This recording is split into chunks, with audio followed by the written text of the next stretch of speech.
Can Halo compete? Actually, we're gonna save this, but we're gonna go look up um on YouTube, and we're gonna watch that Moist Critical video, that one about YouTube, because I want to make sure.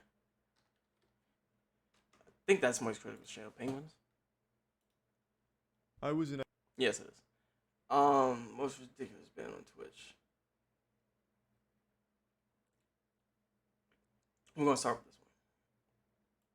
Twitch is no stranger to controversy and bad decisions. In fact, when you think of Twitch, you often think of horrible choices they've made. They just go together like spaghetti and meatballs. They kind of do. I would like to argue that there's a little Parmesan cheese on there too. Maybe a breadstick if we want to be nice. But yesterday, all hell broke loose. Sin flooded the platform. An event occurred that was so big that it forced Twitch's hand to take action, and it led to yet another embarrassingly goofy display from the platform, and they're beginning to reach levels of silliness we only thought possible in fantasy movies. I'll break it down, though I'm sure you've already heard by now. Yesterday, it was just an innocent Thursday afternoon, you know, we're all doing our best to praise the Lord in our own special way, and then a streamer went live and had sex on Twitch. And that's not super... Yo, you gotta appreciate this dude's monotone voice and sarcasm when he speaks. Like, it is some of the most genius shit I've probably ever seen on any platform. Like, the way he speaks and the way he conveys shit is just pure entertainment. If anybody else spoke like that but didn't have his wit and his jokes and his analogies, they couldn't do what he does. That's why he is so special. Unusual. If you scroll down far enough in the just chatting category, you can always find porn. So that's not exactly triggering the DEF CON. And low key, you can. You can, especially on like the smaller pages, like the people who like really got nothing to lose about like getting kicked off of the platform, basically. Like, they're gonna just do anything for clout, and you could delete your stream. So as long as you don't get reported, you could probably skate away from it for a little bit before you get too big for your britches, and then it gets to the point where you're gonna get banned or suspended in some people's cases, like Homegirl for 7 days. Alert system or anything, you know, just a pretty fucking ordinary day on Twitch. However, when Twitch banned the user, they only banned them for 7 days. On TikTok. So I joined in her TikTok live. Then I asked her the $1 million question. I know why, but like, how long are you banned for? 7 days. What the? Now, if Homegirl got, let's say a month, let's say 2, let's say 6, anywhere from like, let's say a month to 6 months, I feel like it wouldn't have been as much outrage, but 7 days is egregious. Especially like when he's saying basically like, I got banned because you said I hate rated Pokemon.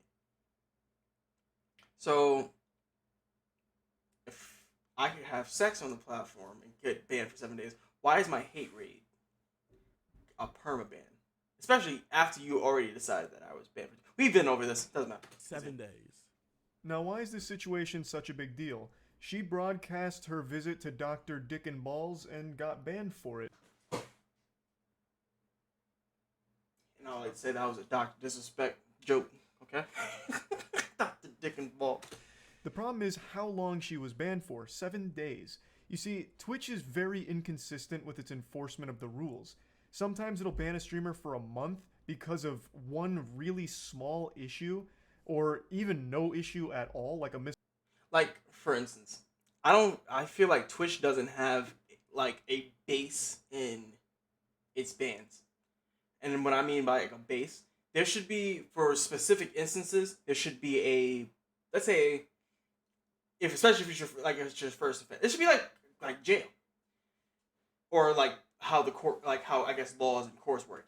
If this is your first offense and you committed X act, this is the ban for that, or the suspension for that. This is the consequences. And if you, even if it's your first offense, depending on how egregious it is, decides on if you get the bare minimum or the maximum. of that whatever act is. For instance, if you have sex on stream, to me, it should be a permanent ban. I remember when M&J TV's ex-girlfriend went on Twitch, and she didn't do anything sexual. I think she linked her OnlyFans to her actual profile. If I'm not mistaken, her act like she like you know, you could put links on your like profile so you could like people could go to other platforms and whatever. I believe that it's against Twitch's terms of service because it has sexual content, which is really hypocritical, and I don't understand that at all. How a link in her bio could be bannable, but the fact of or not bannable, suspension worthy, but like people could do whatever, damn near, and still not be banned. But like, I think she was banned for like 3 to 7 days, if I'm not mistaken. Like suspended. I'm sorry, I keep saying banned, but that's not a ban. You don't get banned for 7 days. You get a suspension. She got suspended for like 3 to 7 days or something like that. When you don't have a base of punishment, it causes all this controversy.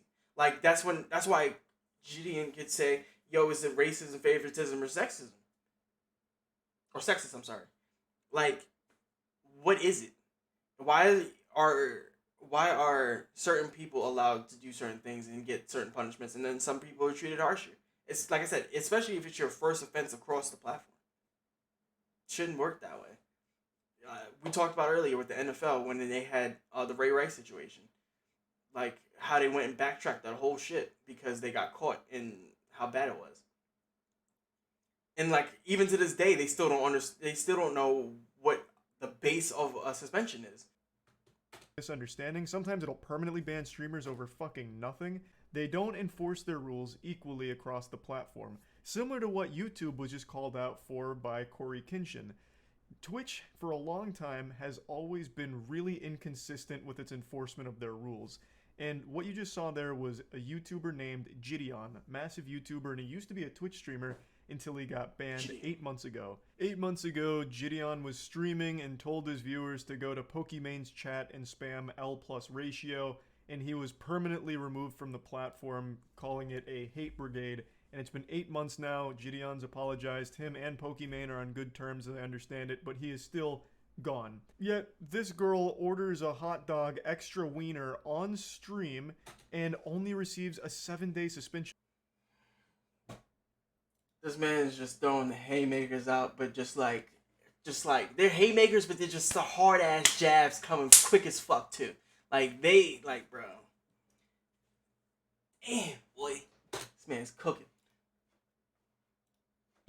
It's just makes no sense how the biggest possible rule could be broken, and yet they only receive a minimal suspension, whereas one singular case of bad behavior from Gideon doing the raid on Penquinz0 is apparently so heinous that it's worthy of a lifetime ban. It just, the punishments don't fit the crime. Clearly the rules are not being enforced the same way. And in Gideon's video, he brings up a lot of other examples of Twitch either playing favorites or just coming up with the most inexplicably stupid decisions for their bans. And one of them he brings up is one that I've talked about quite a bit. It's the infamous case of a streamer going live and then spreading her butthole and pussy at the camera. She goes live and then just puts her ass right at the camera and just fully goat-sees her chamber of secrets and has the pussy flaps all.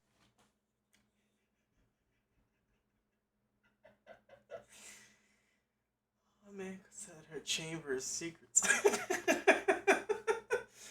Oh my god! Even he has to laugh, bro. Like he doesn't usually show emotion, but him laughing is proof that that shit was funny.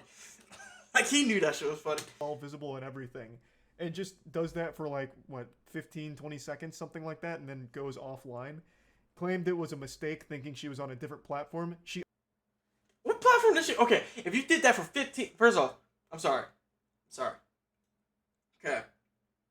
What platform do you just immediately go start your stream and that's the first thing you're doing? You don't check nothing. You don't you don't look what platform you were on. You don't look at the chat. You don't look to make sure your microphone's working. You don't make sure that your camera's working. You didn't check none of that. You just went straight and just butthole out, spreading the pussy lips. Like, that's crazy. That is legit insane. Bro, what? He only received a 3-day ban. Hopefully you can understand why people are questioning these decisions and scratching their head wondering what the fuck is going on. And you can probably also understand why Gideon, as well as other streamers who have been banned in the past, are rightfully upset. Gideon broke a rule. You would have expected him to get a suspension of maybe like 7 days or something. You know, he harassed another streamer, that's a violation, so he gets a 7-day suspension, and that probably should have been the end of it.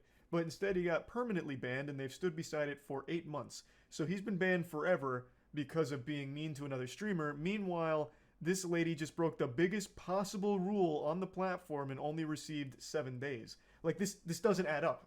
These aren't making sense. I want to myself and shoot people at Twitch HQ, right? They extend her ban, obviously, to a perma. She wrote an apology letter to Twitch, and this is Twitch's response.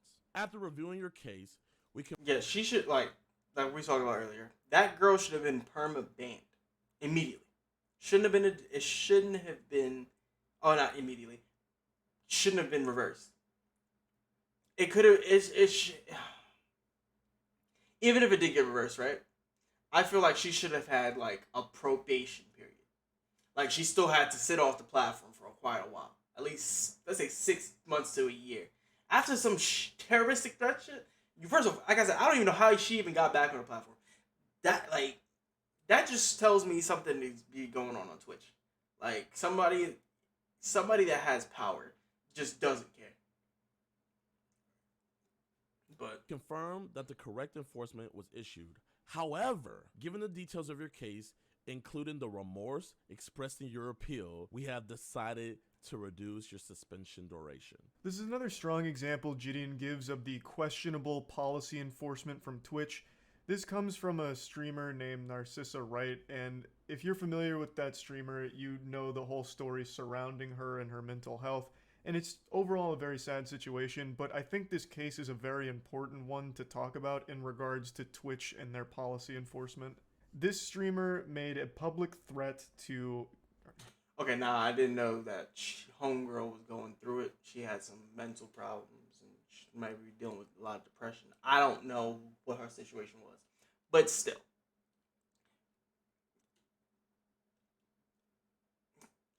How can I say this?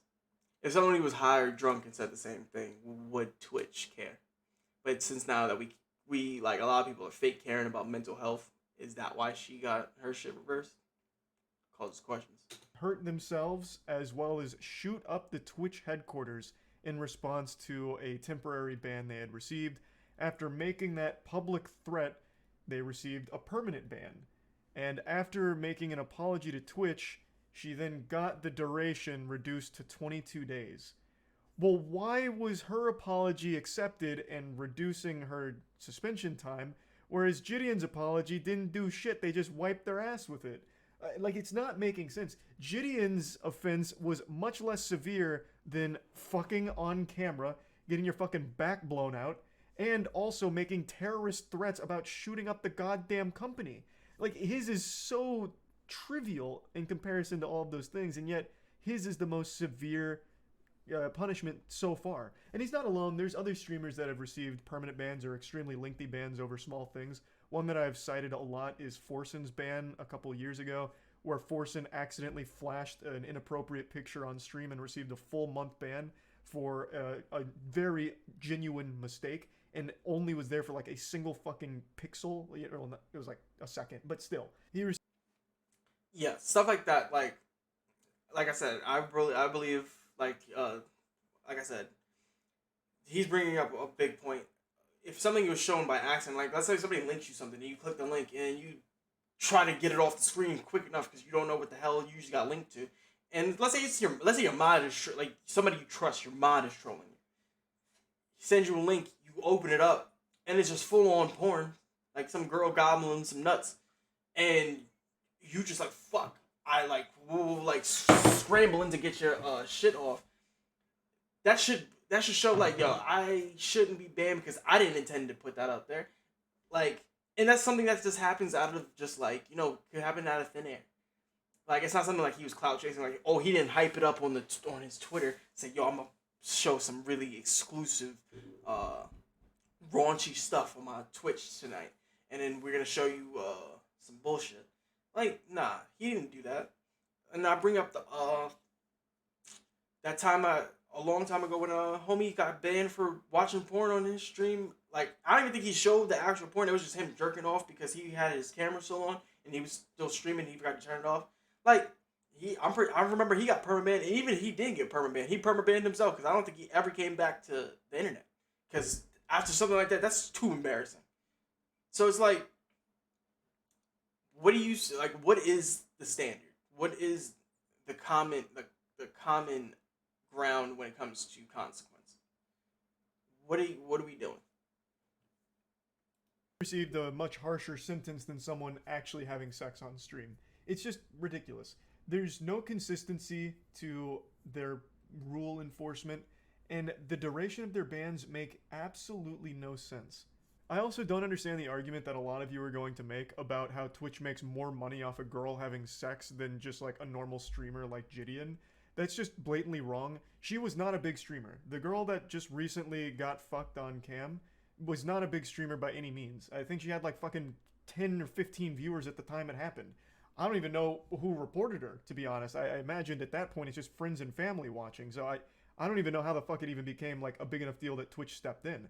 A lot of this shit just flies. Yeah, the way they painted it was like she was not a big streamer, because like I said, I don't even know who that girl is. But like, they made it seem like homegirl had a couple, like 100 people in there. If she only had 10, 15 viewers, yeah, first off, you could see, like I said, I'm not going to show the video because of obvious reasons. But if you look at it, you can't really tell she's fucking until you like look at her face and then you look very closely at the window. Because you look at the window, you can see the reflection.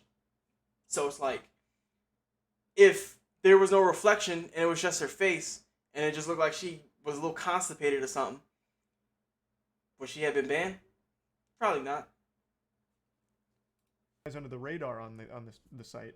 But anyway, she wasn't a huge streamer. She wasn't making Twitch tons and tons. And that's probably also another reason why they just didn't care about they probably thought they could just ban her and then just it wouldn't be a big thing.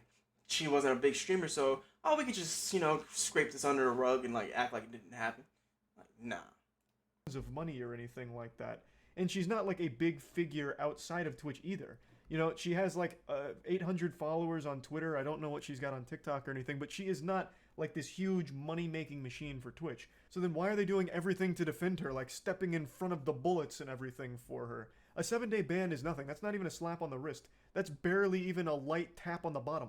That's like a very like playful slap on the keister, if anything. Like, that's nothing. It's almost encouraging her to continue to do this because it helps inflate her like OnlyFans numbers or something. Why are they being so lenient on their rules for people that just... She has OnlyFans? I mean, it makes sense, but if she had an OnlyFans, then I can't say... I'm not gonna say that she didn't still do it on accident. But it's like, could she have done that for clout and possibly the notoriety that could come with it? It's a possibility. We have to stop underestimating people. Like, certain people understand that there's certain ways to get popping. Like, we just watched the vegan teach you. If you do something so egregious and so often enough, it could possibly get you to where you want to be. Whether you like the results or not is up to you specifically. But it's like the cloud chasing wave could lead you to actual cloud. Exploit their platform, but then they'll feel totally fine to fuck people in the face like Gideon, Forsen, and a ton of other big streamers I can name. Those are like the people that are actually making Twitch money. They're big. Remember when Deller got banned for like? I don't say he got permabanned, but this is not when he said the thing about the girl making him a sandwich. It was he said something like that. I remember that he got banned for that. He should have got in trouble for that. That's not what I'm talking about. But when he broke the keyboard on his head because they said it was self-harm, and that's why he got banned. It's like Deller was always this wild. Yeah, y'all didn't care when he was stomping on his desk. Y'all didn't care when he was taking a hammer and just banging it on his fucking desk on his keyboard, smashing shit, throwing his camera. Y'all didn't care then. Like literally throwing his whole body. Like you didn't care. But to get him off of your platform, it took him to smash a keyboard that was already like the bare minimum of like actual plastic and whatever metal was probably in. I don't even think it was metal in that. That pure plastic, cheap ass keyboard that he broke. He had a box full of keyboards that he could just easily break and just get them out of here. And I'm pretty sure those were old ass keyboards he probably got from eBay or some junk store or some like computer repair place that he just was like, yo, can I get a bunch of cheap keyboards that are easy to break and like just some bullshit in bulk. That's all. That was pure entertainment, but he got banned for that. Streamers, they have a big following, and yet they're the ones that are scrutinized the heaviest by the platform, whereas the ones who are just having sex on it aren't even getting punished, really. Like, it doesn't make sense. It has nothing to do with money, clearly, because if it did, then they'd be doing everything possible to protect the bigger streamers, and they'd be a lot stricter on people like this girl who had sex. But it's the opposite. They're doing everything possible to be lenient with the girl having sex while hurting the bigger streamers when they do even the slightest infraction. Very, very shitty situation all around. Just a totally fucked situation. And that's not the only part about that statement that I don't agree with is yes, being a big streamer can hurt you in those cases. Like Shadion, it can hurt him because of like how popular he was and how many people he led to going into Pokimane stream, and then on top of who Pokimane is and how Twitch views her and how powerful she is on the platform. But when you take like this is why everybody's arguing the fact of why are sex workers so important to Twitch? If you're not getting the big ad revenue and you're not really bringing anything, gaming wise or entertainment other than your body, what are you trying to make this platform? Are you trying to make this an all-purpose platform? Are you trying to stray away from gaming? Because if that's the case, why don't you say that? But you don't want to brand that way because it's not family friendly. Because now, if parents found out that their child had access to watching these hot tub streams and watching people spread their pussy all over the camera, they wouldn't let their kids on that platform. So what are we doing, Twitch? I wanted to talk about it a little bit because I don't understand where Twitch is coming from here at all. And yeah, that's about it. So yeah. Let's watch those big problems at YouTube. Let me stop this recording.